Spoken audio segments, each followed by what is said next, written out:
3號強風信號生效，天文台話潭尾增強為颱風，3號信號今日大部分時間維持。而隨住潭尾遠離，今晚至到聽朝早會考慮改發1號戒備信號。颱風潭尾朝早喺香港以南大約500幾公里掠過，並且稍為增強。天文台上晝10點40分改發3號強風信號。朝早淺水灣一帶仍然陽光普照，有泳客如常落水。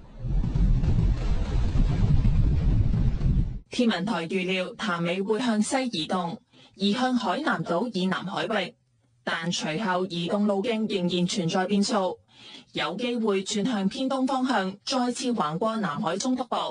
而潭尾嘅外圍雨帶逐漸影響廣東沿岸。喺潭尾同東北季候風嘅共同影響之下，佢嘅強風區正係逐漸影響珠江口一帶。本港正係逐漸轉吹一啲偏東風，原先實路屏蔽嘅地區會變得當風。本港風勢將會增強，同埋有幾陣嘅狂風驟雨。天文台又提醒海有大浪同埋湧浪，市民應該遠離岸邊同埋停止水上活動。無線電視記者黎在山報導。